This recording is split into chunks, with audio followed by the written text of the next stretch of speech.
សួស្តីបងប្អូនទាំងអស់គ្នាយើងនឹងមកសិក្សាការគណនាផលបូកបន្តទៀតថ្ងៃនេះយើងនឹងមកគណនាផលបូកដែលមានលេខ3ខ្ទង់បូកជាមួយនឹងលេខ2ខ្ទង់ហើយមានលេខត្រាទុក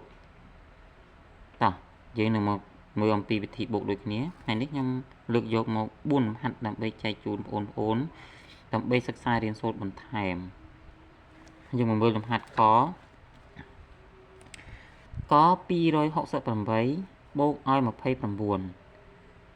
យើងមើលខាងលើមានប្រមាណខ្ទង់ខាងលើមាន3ខ្ទង់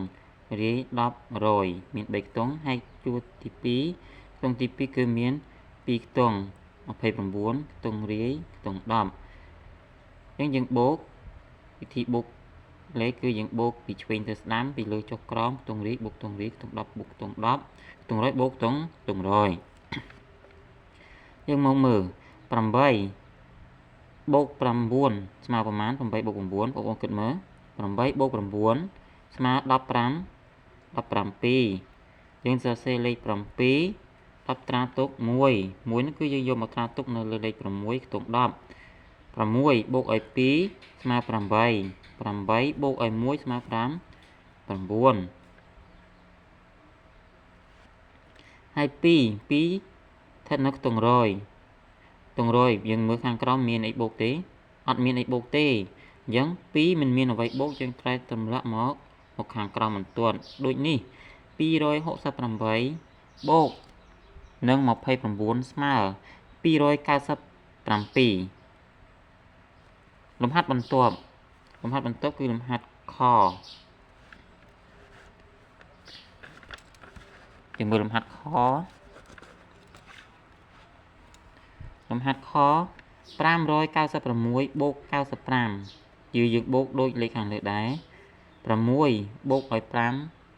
6បូក5ស្មើ11ខ្ញុំសរសេរលេខ1 10ត្រាទុក1ត្រាទុកនៅលើលេខ9ខ្ទង់10 9បូក9ស្មើបាន9បូក9គឺស្មើ18 18បូក1ស្មើ19សរសេរលេខ9 10ត្រាទុក1គឺត្រានៅខ្ទង់រាយខ្ទង់100សន្ទុះនៅខ្ទង់100 5បូកឲ្យ1ស្មើ6យើងមើលខាងក្រោមអត់មានអីបូកទេយើងទម្លាក់មកក្រោម5បូក1 5 6ដូចនេះ596បូកឲ្យ95ស្មើ691លំហាត់បន្ទាប់គឺលំហាត់ក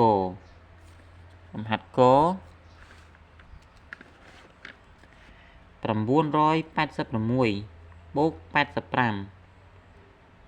6បូកឲ្យ5ស្មើ10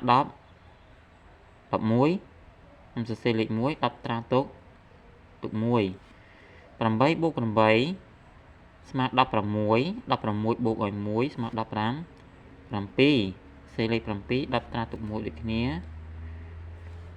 9អត់មានអីបូកគឺបូកជាមួយនឹងត្រាទុកខាងលើនេះ9បូក1ស្មើ10 986បូក85ស្មើ1071លំហាត់ខគឺលំហាត់ចុងក្រោយយើងមើល888បូក88យើងមើល8បូក8ស្មើ15 16ខ្ញុំសរសេរលេខ6 10ត្រាទុក1 8បូក8 16ដូចគ្នា16បូកឲ្យ1 15